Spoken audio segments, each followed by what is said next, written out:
Hello folks, I hope you're all doing very well. This little video is all about the future of VR for HP and their Reverb series of headsets. What would we like to see from HP to really improve this amazing VR headset, because it is already really good, but there's definitely some improvements I would like to see. Now, the other day I put up a vote on my community tab because I was interested to see what upgrades you would like to see with the HP Reverb G3, and this is what you said. In fact, 1,400 people at the time's recording voted, so thank you for that, because trust me, HP are listening to this. They're probably watching this video right now. We have more influence in the VR sort of community than you think, trust me. So make your voice heard, and that's exactly why this channel even exists in the first place. So interestingly, out of all the things I listed, the field of view was the most popular at 55%. Most of you want a wider field of view out of this headset. Now, at the moment, this is actually the V2 version of the Reverb G2, and it has a really nice field of view now. It's not too bad at all, but it still leaves a lot to be desired when you compare it to, say, the Pimax headsets, which are completely in a league on a planet all by themselves, laughing their heads off because they know no one's going to get any close to that, really, to be honest. But, you know, having said that, I think even the Vive Pro 2 has a pretty decent sort of horizontal field of view, if not vertical. So I think it's interesting to see, pardon the pun, that clarity, well, even though that's really important, field of view is more important to you moving forward. Now, before we go any further, I just want to say that I'm super excited to announce that VRWave are now a sponsor of the channel. And I've never said this before, folks, because many people ask, is this channel sponsored by anybody? No, but I've decided in this case that I'm very happy for VRWave to be in partnership with what I do, because I'm a massive fan actually of their VR lens inserts. And if you don't know who they are, well, they make tailor-made prescription lenses which correct for nearsightedness and farsightedness, but also can help with any astigmatism that you may have. They have magnetic designs for the Quest 2 lenses as well, and the simple installation in your VR headset means that you literally can just pop them on.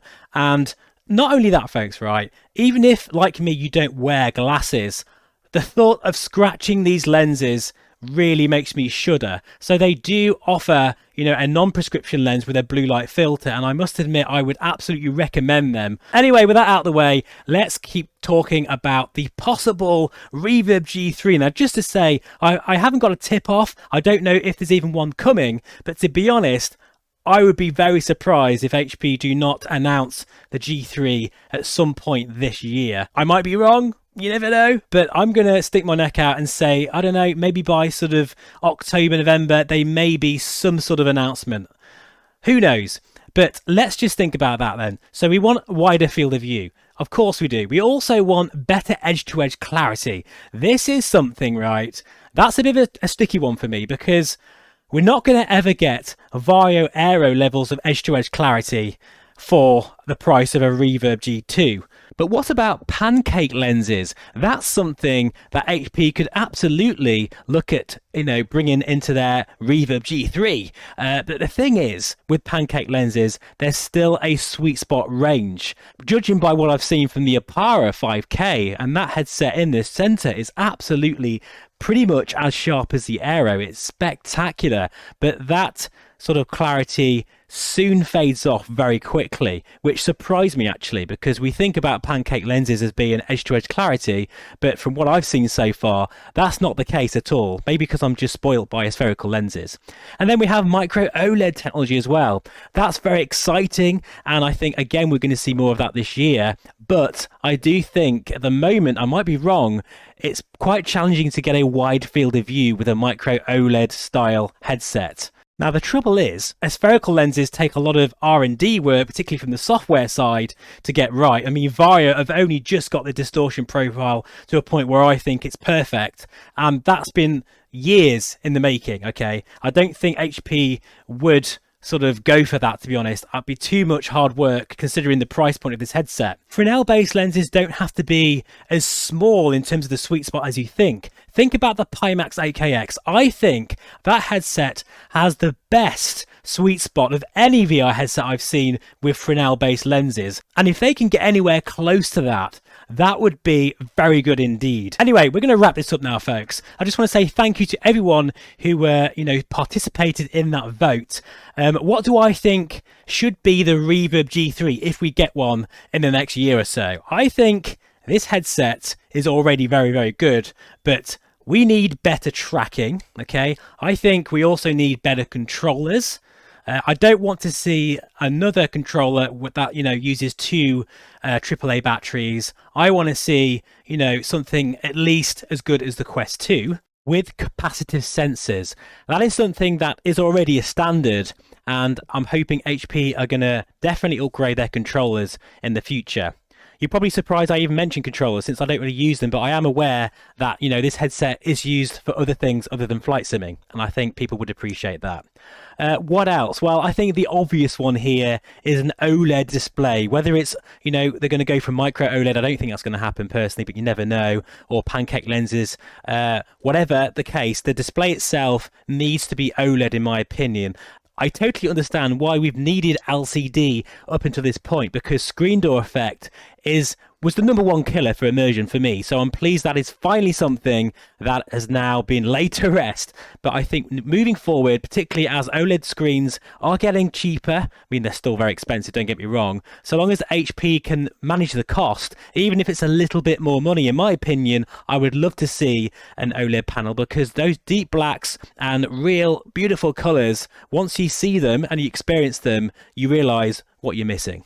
I also think the resolution could be bumped up a little bit, maybe 2500 by 2500, somewhere around there, okay? That would be quite cool. Around the sort of Vive Pro 2 level, but no more than that.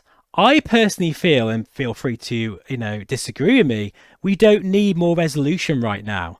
We need better lenses, better optics. That's the important factor here. I think the Via Aero has made me realize that even more. The Aero, the resolution isn't massively different from this. It is higher, but it's not, a huge amount. Yet the clarity is absolutely incredible, better than anything I've ever seen before.